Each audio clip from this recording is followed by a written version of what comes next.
Well, good morning. I'm reading from the book of Galatians this morning, and in chapters 4 and 5, and I want to look at chapter 4 and then go to chapter 5. And he says, verse 7, "Wherefore thou art no more a servant, but a son, and if a son, then an heir of God through Christ. Howbeit then, when ye knew not God, ye did service unto them which by nature are no gods. But now, after that ye have known God, or rather are known of God, how turn ye again to the weak and beggarly elements, whereunto ye desire again to be in bondage? Ye observe days and months and times and years. I am afraid of you, lest I have bestowed upon you labor in vain." The people of the Galatia region were mostly Gentiles, with some Jews scattered in there. And when Paul and Barnabas on their first missionary journey came through there and they preached the gospel, a lot of those people got saved.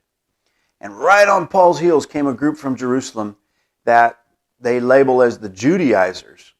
These guys came into these people and they said, unless you adhere to the law of Moses and be circumcised, you cannot be saved. And so Paul has to fix that. That's not true. And Paul fixes that by going to Jerusalem, meeting the Jerusalem Council. You read about that in Acts 15, and writing the book of Galatians to these Christians. And so he's telling them that what they did was they were idol worshipers. They traded the worship of their false idols for the Jewish law, the Mosaic law. And Paul's telling them, hey, no. You're not going to be made right with God through law keeping, through celebrating these festivals and the Sabbath days and being circumcised and all of that. You are putting yourself back up under bondage. You're free. You're children of God. You are heirs right along with Jesus Christ. He's your big brother.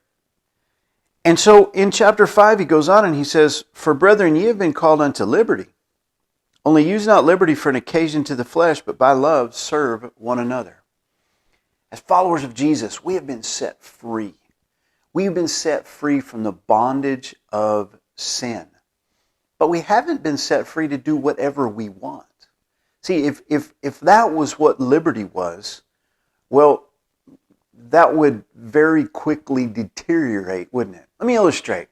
Got a really nice spot down by a lake about 5 miles from my house that the city maintains. And it's nice. It's right on the edge of the lake. A lot of people like to go down there and hang out and fish and play in the water and one thing and another. They've got some sand volleyball courts.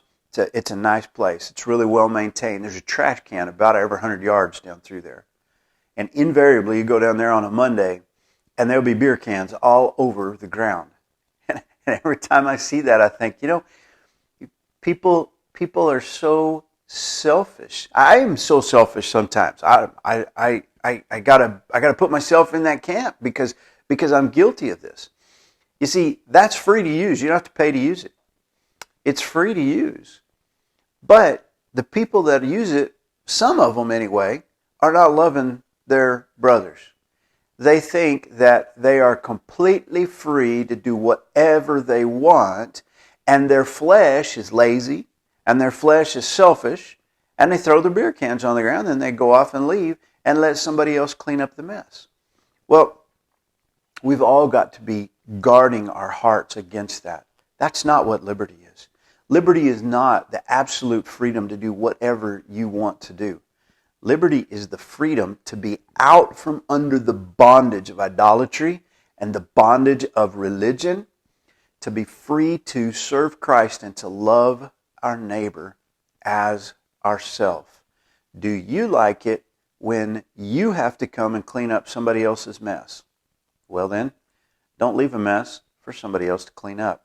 It really is simple when you think about it like that, isn't it? And that's what Paul is telling them. He says, look, you're free, but don't use this liberty. Don't think that you can just use it to do whatever you want.